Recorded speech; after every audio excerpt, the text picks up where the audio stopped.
ఇప్పుడే country delight యాప్ని download చేసుకోండి. Download the country delight app now. నమస్తే రమగారు. నమస్తే చే రమగారు, విక్రమ బేతాల కథలు చెప్పుకుందామా? నరకమాలిన్యం కథ చెప్తాం. ఓకే. పట్టువదలని విక్రమార్కుడు మళ్ళీ వెనక్కి నడిచాడు. కళేబరాన్ని భుజం మీద వేసుకున్నాడు, బయటికి నడుస్తున్నాడు. మళ్ళీ వచ్చాడు భేతాళుడు. మార్గాయాసం తెలియకుండా ఒక కథ చెప్తానన్నాడు. ఏమట, పూర్వం ఎప్పుడో కలికాలంలోనే ఒకసారట ఒక దేవత స్వర్గలోకం నుంచి అట్లా ఆకాశ మార్గంలో ఒక దేవతా స్త్రీ వెళ్తుందట. ఆవిడ నరకలోకం వైపు నుంచి వెళ్తుంటే నరకంలో ఒక పాపికి ముళ్ళు గుచ్చుకునేలాంటి శిక్ష ఒకటి వేశారు.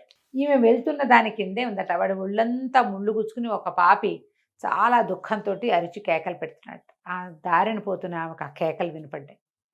అయ్యో పాపం అని ఈవిడ ఏం చేసింది, అటువైపు వెళ్ళి ఆ ముళ్ళు గుచ్చుకుని నానాహింస పడుతున్నటువంటి ఆ పాపికి ఒంటి మీద ఉన్న ముళ్ళన్నీ తీసేసి తీయగలిగినంత తన స్పర్శ వల్ల వాడికి కొంత స్వాంతం కలిగించి వెళ్ళిపోయింది.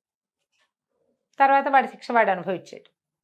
ఈ వెళ్ళిపోయిన తర్వాత ఏమైంది, ఈ నరకలోకపు పాపిని ముట్టుకోవటం వల్ల ఆమె చేతులకు ఒక రకమైన మురికెంటిందట. ఉంటితే ఈవిడ ఇంటికి వెళ్ళిపోయింది. స్వర్గంలో ఏదో పని చేసుకుంటోంది. చాలామంది ఈవిడ చేతికి ఏదో మరకైందని గుర్తుపట్టారు. వాళ్ళు తెల్లగా ఉంటారట దేవతలు. ఒక డాట్ పెట్టినా గుర్తుపడతారు. చెయ్యి ముంజెయ్యి అంతా నలుపెక్కిపోతే కనపడదు. ఒక్కొక్కళ్ళకి తెలిసిపోయింది ఈవిడ చేతులకి ఏదో అంటింది మరక, అది వదలటం లేదు అని. ఇంద్రుడు పిలిచి అడిగితే ఈమె చాలా మొహమాట పడి చెప్పింది, నేను అట్లా నరకలోకం వెళ్తుంటే అతని దుఃఖం నన్ను కదిలించింది, అందుకని నేను వెళ్ళి చేశానంటే కేకలేశాడు. నువ్వు ఒకటి, నరకలోక పాపిని మనం ముట్టుకోకూడదు. వాడు చేసిన పాపాలకు శిక్ష వాడు అనుభవిస్తుంటే నువ్వు పోయి తగ్గించడం ఏమిటి, అది నీకంటుకుంది. ఇప్పుడు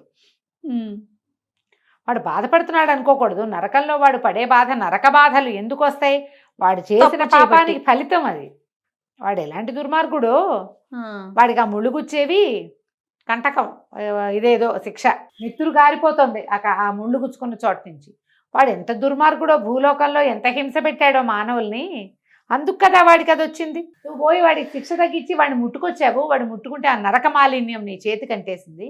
దీన్ని పోగొట్టుకోవాలి. నువ్వు పోగొట్టుకుంటేనే స్వర్గప్రవేశం నీకు. భూలోకంలోకి వెళ్ళి 1000 చెప్పులు కుట్టిరా. నువ్వు 1000 చెప్పులు కుట్టొస్తే ఈ మాలిన్యం పోతుంది అని చెప్పాడు. ఈ దేవత ఏం చేస్తుంది, స్వర్గం నుంచి బయటకు వచ్చి భూలోకంలోకి పోయింది. చెప్పులు కుట్టాలి అంటే వాళ్ళంత ఉంది సాధనం.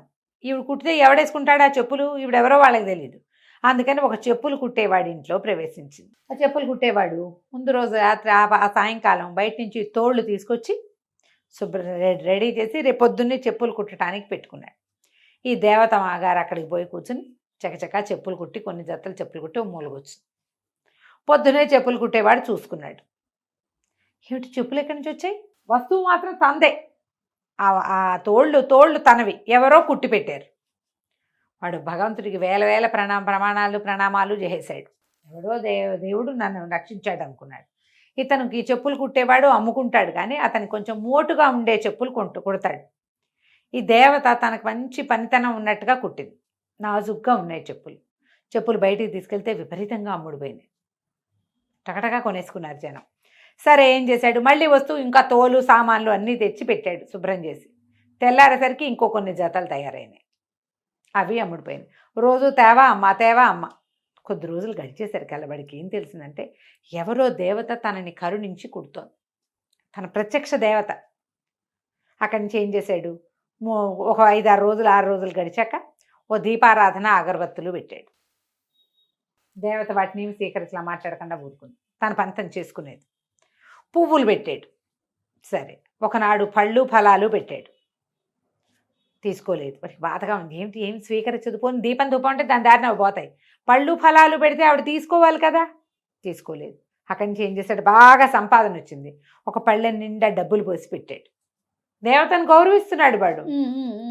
ఆమె వల్ల తన జీవితం ఇంత బాగుపడింది. రోజు వచ్చేస్తే 1000 చెప్పులు కుట్టాలంటే రోజుకి 15, 20, 25 కుడుతుంది. ఎన్ని రోజులు పడుతుంది. అవును, కుట్టుకుంటూ ఆవిడ కుడుతోంది, వీడు అమ్ముకుంటున్నాడు. ఎంతో సంతోషంగా ఉంది వాడికి. కానీ ఏవి సమర్పించినా తీసుకోవటంలా, తినుబండారాలు అవి ఇవి సమర్పించి చూసి చూసి చివరికి డబ్బులు పెట్టాడు. వీడి మూఢభక్తికి ఆవిడ నవ్వుకుంది. క్రమంగా వాడి భక్తి ఎక్కువైపోయింది. ఏదో ఒకటి పెట్టి ఏవి తీసుకోవట్లేదని ఏడుస్తున్నాడు. ప్రతిరోజు ఏమైనా పెడుతుంటే ఎవరు తీసుకుంటారు? తను తీసుకోదు, తీసుకునే ఉద్దేశంలో లేదు. చివరికి డబ్బులు కూడా పెట్టేసరికల్లా ఆవిడకి ఏం చేయాలో తెలియలే. తీరా ఇంతకీ తను ఇంకా కొన్ని జతలు 100 కుడితే 100, 150 కుడితే తనకి ఇక్కడ విముక్తి వచ్చేస్తుంది. ఆవిడ ఏం చేసింది, చటుక్కుని వెళ్ళిపోయింది అక్కడి నుంచి. వెళ్ళిపోయి ఇంకోళ్ళు ఎవరో ధనవంతుడు చెప్పుల దుకాణం ఒకటి ఉంది, అక్కడ ఎవరు కుట్టారు ఎవరు చేశారు చూడరా 10 మంది పనివాళ్ళు ఉన్నారు. ఈ దేవత కూడా పోయి ఆ గుంపులో కూర్చుని తను కూడా కుట్టేసి ఎవరు కుట్టారో తెలియదు. ఇప్పుడు ఒక్కడిదే కొట్టు, ఒక్కడే మనిషి అంటే వాడు తోలు తెచ్చుకుని వాడే కుట్టుకుంటాడు. ఒక్క కొత్త వస్తువు వచ్చిందంటే అది తంది కాదని తెలిసిపోతుంది. ఇంత 15 మంది కార్మికులున్న గుంపులో ఎవరు చేశారో ఎవరికి లెక్క లేదు, ఎవరి పాదాలకో చేరతాయి అవి. కుట్టేసేసి 1000 చెప్పులు అవ్వగానే ఆమెకు దివ్యత్వం వచ్చేసింది. చేతి మీద మరకు కూడా పోయింది, తెల్లబడిపోయినాయి చేతులు, వెళ్ళిపోయింది తన దారిని తను. ఈ చెప్పుడు కుట్టేవాడు ఉన్నాడు కదా, వీడు పళ్ళు గిళ్ళు అన్నీ అయినాయి. ఎప్పుడైతే ఈ డబ్బులు పెట్టాడో ఆ మర్నాడు దేవత వెళ్ళిపోయింది. ఇక వీడి తోలు చెప్పులుగా మారడం మానేసినాయి. అంతకుముందు మారిపోయేవి తెల్లారేసరికల్లా. చూశాడు బెంగ పెట్టుకుని దేవత తనని వదిలేసిందని జబ్బు చేసి మంచం బట్టి చచ్చిపోయాడు. అయ్యో, చచ్చిపోయేసరికల్లా ఇది కథ అయిపోయింది. ఈ కథ చెప్పాడు భేతాళుడు. చూడు, దేవత తన పాపం పోగొట్టుకోవడానికి వచ్చి కొత్త పాపం అంటగట్టించుకుంది కదా. వీడు చావు కారణం దేవతేగా. ఓహో, దీనికి ఏం సమాధానం చెప్తావు నువ్వు అని అడిగాడు. రాజు నవ్వాడు. దేవత ఎట్లా కారణం అవుతుంది? ఎవడి మూఢభక్తికి వాడు కారణం అవుతాడు. ఆమె ఎందుకు యాక్సెప్ట్ చేయలేదు? తను పోగొట్టుకోవడానికి వచ్చిందే వీడిని ఉద్ధరించడానికి, వీడి భక్తిని స్వీకరించి వాడికి ఏదైనా మేలు చేయడానికి ఆమె రాలా. తన మాలిన్యాన్ని తను పోగొట్టుకోవడానికి వచ్చింది, తన పని తను చేసుకుని వెళ్ళిపోయింది. అది వాడికి సహాయం అయ్యింది తప్ప ఆమెకి వాడిని ఉద్ధరించే ఉద్దేశమూ లేదు. వాడి మరణానికి ఆమె కారణం కూడా కాదు. వాడిని ఆమె నమ్మించుంటే, వాడి భక్తి స్వీకరించింది అనుకో, అప్పుడు జవాబుదారీ అయ్యేది. ఆమె ఏమీ తీసుకోలే. మొదటి రోజు నుంచి పువ్వులు, దీపం, ఏది ధూపాన్ని కూడా ఆవిడ స్వీకరించలేదు. కాబట్టి దేవతకి ఎటువంటి సంబంధం లేదు. తన నరకలోక మాలిన్యాన్ని పోగొట్టుకోవటం కోసం పనిచేసింది తప్ప వాడి మూఢభక్తి వల్ల వాడు మరణించాడు. వాడి మరణానికి కారణం పూర్తిగా వాడే, అంతే. తనకు ఒక వెసులుబాటు లభిస్తున్నప్పుడు ఒట్టి పువ్వులతో చేసుకోకుండా ఆ దేవత తనని ఉద్ధరిస్తుంది కాబట్టి తను ఆవిడని సత్కరించాల్సిందే అని అనుకున్నాడు.